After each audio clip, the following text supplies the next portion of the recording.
सर्वप्रथम येणाऱ्या नवीन वर्ष 2026 साठी तुम्हा सर्वांना खूप खूप शुभेच्छा.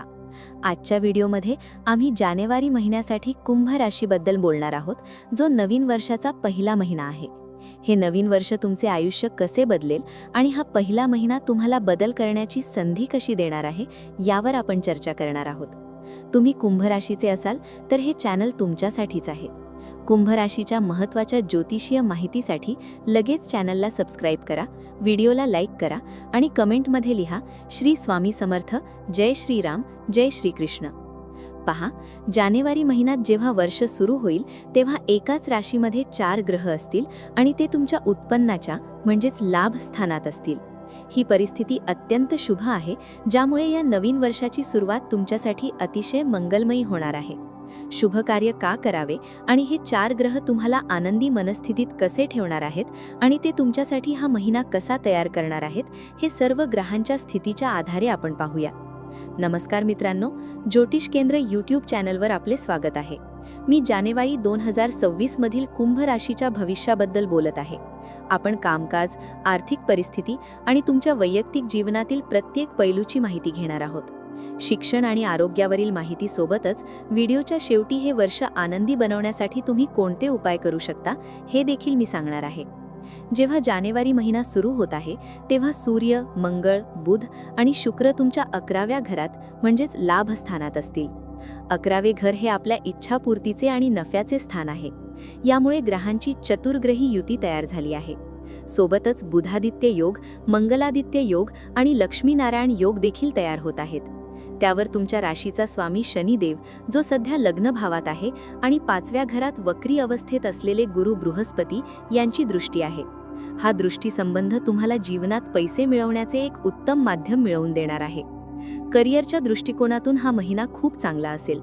तुमच्या 10व्या घराचा म्हणजेच कर्मस्थानाचा स्वामी मंगळदेव 11व्या घरात बसले आहेत.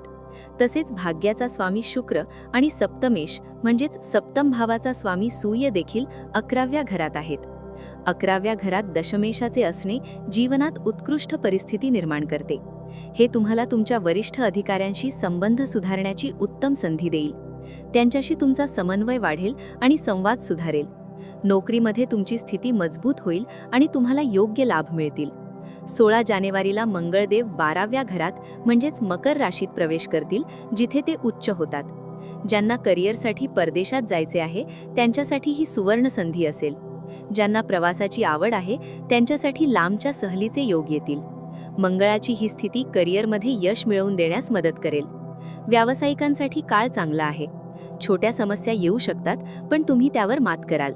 व्यवसायाचा कारक बुध 11व्या घरात आहे आणि सप्तमेश म्हणजेच भागीदारीचा स्वामी सूर्य देखील 14 जानेवारीपर्यंत 11व्या घरात आहे. 14 जानेवारीला सूर्य मकर राशीत म्हणजेच 12व्या घरात प्रवेश करेल, ज्याला आपण मकर संक्रांत म्हणतो. 12व्या घरात सूर्य आणि मंगळ यांची युती होईल. जर तुमचा व्यवसाय परदेशाशी संबंधित असेल तर तुम्हाला प्रचंड नफा मिळण्याची शक्यता आहे. परदेशी माध्यमांशी जोडलेल्या लोकांसाठी जानेवारी महिना अत्यंत फायदेशीर ठरेल.